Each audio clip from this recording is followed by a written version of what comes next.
il y a toujours des ambulances qui passent quand j'ai envie de filmer? Je comprends pas ce truc. Is this my village people? Oh.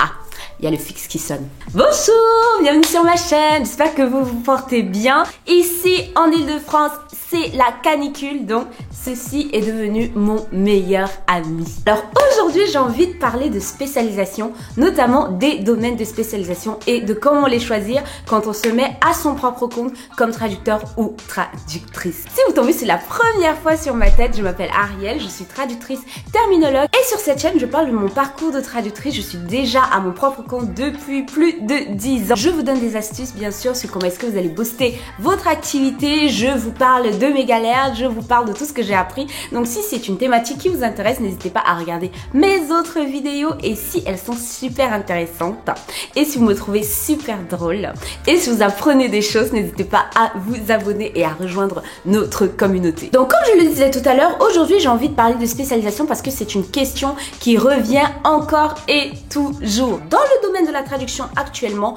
on a des personnes qui ont eu des carrières auparavant et qui décident de devenir traductrice après avoir eu 5 ans, 10 ans d'expérience dans un domaine d'activité donné. On a également les personnes qui apprennent la traduction à l'université, ça veut dire qui vont avoir un diplôme en traduction, mais qui n'ont pas ce que j'appelle des connaissances techniques et qui vont essayer au terme de leurs études de se spécialiser dans un domaine précis. Alors dans cette vidéo, on va parler du deuxième cas, ça veut dire des personnes qui ont des connaissances théoriques, c'est celles qui sont parties à l'université, qui ont étudié la traduction, qui connaissent tous les théorèmes et tout ça, toute la théorie, mais qui n'ont pas de formation technique, qui vont essayer de se spécialiser en traduction financière, en traduction médicale, en traduction juridique, ainsi de suite, sans avoir les connaissances techniques requises. Donc avant de vous expliquer ce que vous allez prendre en compte pour choisir vos domaines de spécialisation ou vos spécialisations, je voudrais d'abord souligner l'importance de se spécialiser. Alors il y a quelques jours, j'ai parlé à une jeune femme qui a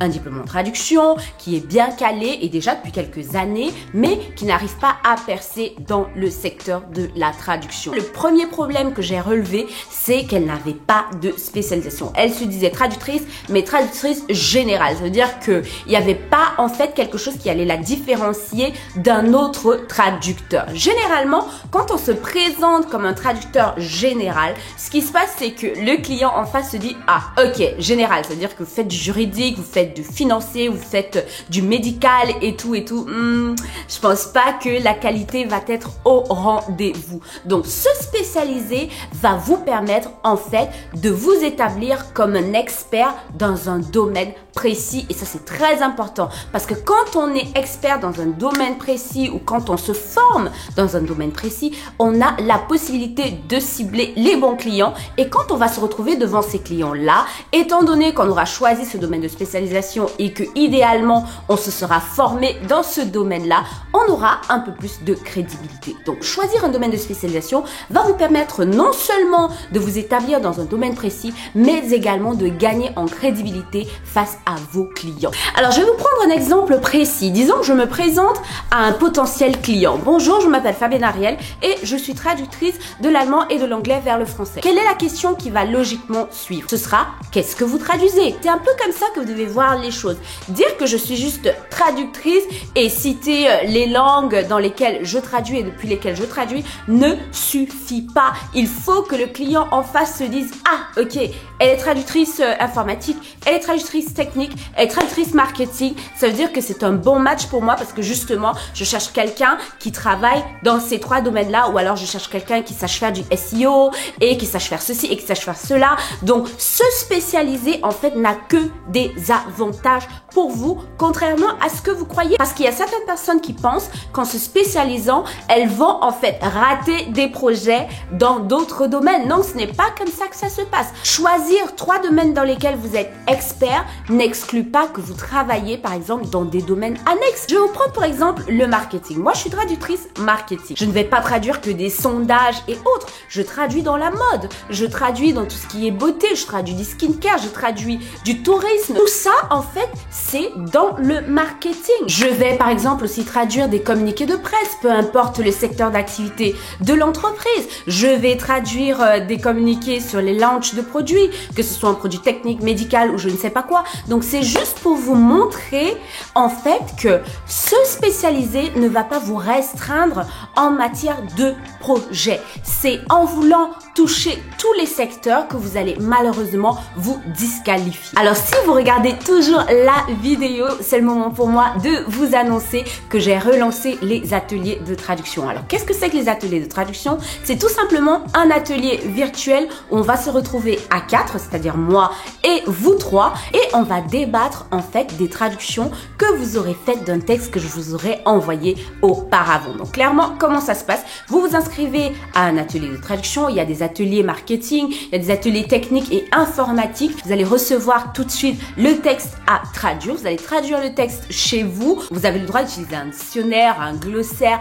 mais pas d'utiliser ChatGPT ou alors de faire traduire le texte par quelqu'un d'autre. Donc une fois que votre texte est prêt, on se retrouve le jour de l'atelier et on va le corriger ensemble. Donc l'atelier de traduction, ce n'est rien de rigide, c'est vraiment un moment qu'on va partager, on va échanger, on va discuter de vos traductions. C'est l'occasion pour moi de partager mes astuces, mes tips et tout ça en ce qui concerne la traduction. Donc si vous êtes intéressé par les ateliers de traduction, je vais bien sûr vous laisser le lien dans la barre d'infos. N'hésitez pas à vous inscrire parce qu'il n'y a que 3 places et les places partent relativement vite. Maintenant, qu'est-ce qu'il faut considérer quand on veut choisir ses spécialisations? Alors d'un côté, on va considérer ce qu'on sait faire et de l'autre côté, ce qu'on peut ou ce qu'on veut apprendre à faire. Qu'est-ce que je veux dire par là?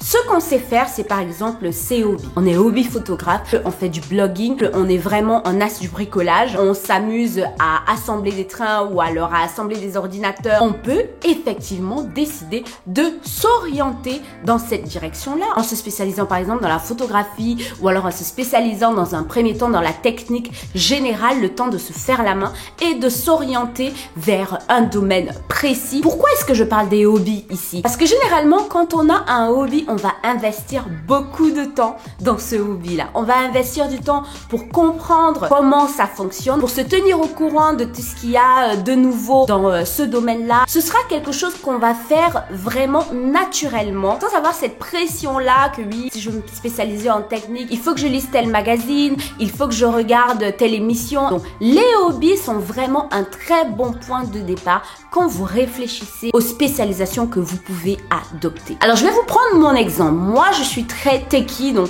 j'aime bien tester tout ce qui est logiciel, j'aime bien savoir ce qui se passe dans le domaine de la tech, j'aime bien découvrir de nouveaux logiciels, des CMS, j'aime bien bricoler moi-même mon blog, mes sites et tout le reste. Web design, graphic design, ainsi de suite, c'est quelque chose qui m'intéresse beaucoup et c'est presque naturellement que j'ai gravité à la spécialisation informatique parce que c'est quelque chose qui m'intéresse véritablement. Ensuite, le côté technique. Pendant mes études de traduction, on a eu beaucoup de traductions techniques. Donc ça, c'est quelque chose qui va un peu rejoindre mon côté techie. Ça veut dire comprendre comment les choses fonctionnent, comprendre comment elles sont mises ensemble, expliquer comment est-ce que les choses fonctionnent. C'est ça qui m'a emmené à graviter vers la technique. J'ai commencé en technique générale. J'ai appris à traduire de la technique en étant déjà traductrice. Ça veut dire que j'ai commencé par des textes simples, j'ai commencé à faire des recherches, j'ai commencé à apprendre et au fur et à mesure,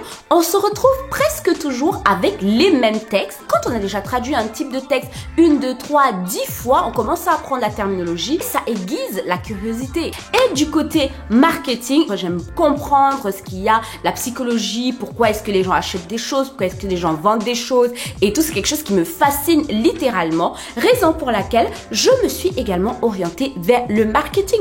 Et ces 3 spécialisations, en fait, forment un tout qui me représente véritablement. C'est-à-dire que quand je dis que je suis traductrice IT, technique et marketing, je parle vraiment de moi et tout ce que j'ai comme hobby, tout ce que j'ai comme activité, tout ce que je fais, autant sur YouTube que sur mon blog, que sur LinkedIn, que partout, part en fait dans le même sens. Ça forme un tout qui fait que quand on se présente devant un client, ce client-là là se dit, ok, elle sait de quoi elle parle, c'est elle que je vais choisir. Si on n'a pas forcément des hobbies qui peuvent être monétisés en matière de traduction, ce dont je doute vraiment, parce que entre-temps, les gens se spécialisent en tout. On a des gens qui sont spécialisés en équitation, on a des gens qui sont spécialisés en vin.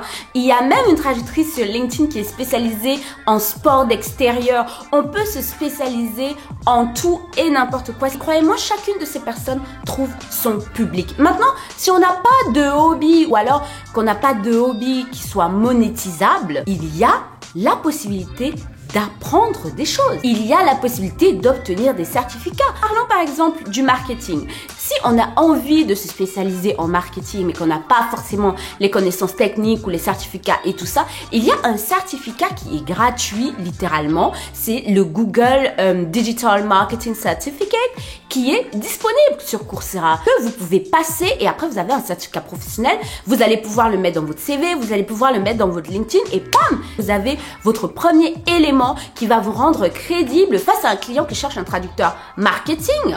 Mais si vous êtes traducteur marketing et qu'il n'y a nulle part, ni sur votre CV, ni sur votre LinkedIn, mention d'un quelconque projet, d'une quelconque affinité avec le marketing, ça va bien sûr être difficile de convaincre le client en face que vous êtes effectivement spécialisé dans le marketing. Je vais vous prendre un autre exemple. Récemment, j'ai démarché un client et je lui ai envoyé mon CV et il m'a dit oui, voilà votre CV, très bien et tout, mais est-ce que vous pouvez me donner des exemples concrets de projets marketing, travel et tourisme sur lesquels vous avez travaillé? J'ai reparti dans mon recueil voilà, de projets pour dire voilà, j'ai travaillé avec telle personne, travaillé avec telle personne et j'avais la référence qui va avec et j'ai pu convaincre le client que j'avais effectivement les justificatifs, la crédibilité pour être traductrice marketing. Donc clairement, si vous avez les connaissances théoriques mais que vous n'avez pas les connaissances techniques, vous avez la possibilité d'apprendre. C'est à vous maintenant de déterminer ce que vous voulez apprendre et d'essayer de vous former autant que possible dans ces domaines-là. J'ai cité Coursera tout à l'heure. Vous avez Coursera, vous avez Skillshare, vous avez YouTube où vous avez des cours gratuits. C'est-à-dire pour Skillshare, ce n'est pas gratuit. Vous payez moins de $100, je pense, l'année et vous avez accès à une pléiade de cours dans tout et n'importe quoi, de la fabrication de bijoux à la photographie professionnelle. Sur Coursera, vous avez des universités qui vous proposent des cours que vous pouvez passer à distance, peu importe où vous vivez. Franchement, il n'y a pas d'excuse si jamais vous décidez de vous spécialiser dans tel ou tel domaine. Alors, je vais anticiper sur une question que je vois déjà venir. Ariel, mais si je suis déjà en activité, comment est-ce que je fais en attendant d'être formée dans telle ou telle spécialisation? On accepte de petits projets dans ces spécialisations-là et on commence à se faire la main. Alors, je le dis toujours ici, hein, il n'y a aucun traducteur qui a commencé en étant parfait. On a tous roulé notre bosse là au départ en faisant de grosses boulettes. Les boulettes, vous allez en faire, mais c'est pour ça qu'il y a des correcteurs qui vont vous signaler que voilà, il y a tel ou tel souci et vous allez apprendre au fur et à mesure. Donc, ne laissez pas le fait que vous soyez déjà en activité vous bloquer et vous empêcher de vous former dans le domaine de spécialisation dans lesquels vous souhaitez travailler. Donc voilà, je vais m'arrêter là pour cette vidéo. Je n'ai pas envie de la tirer de long en large. Je pense que j'ai dit l'essentiel de ce que je voulais dire. Alors j'espère qu'elle vous a plu et si vous voulez regarder une vidéo un peu dans les mêmes thématiques, je vous laisse cette vidéo-ci dans laquelle je vous explique pourquoi, selon moi, certains diplômés en traduction ne s'en sortent pas. Bonne lecture et à très bientôt. Ciao!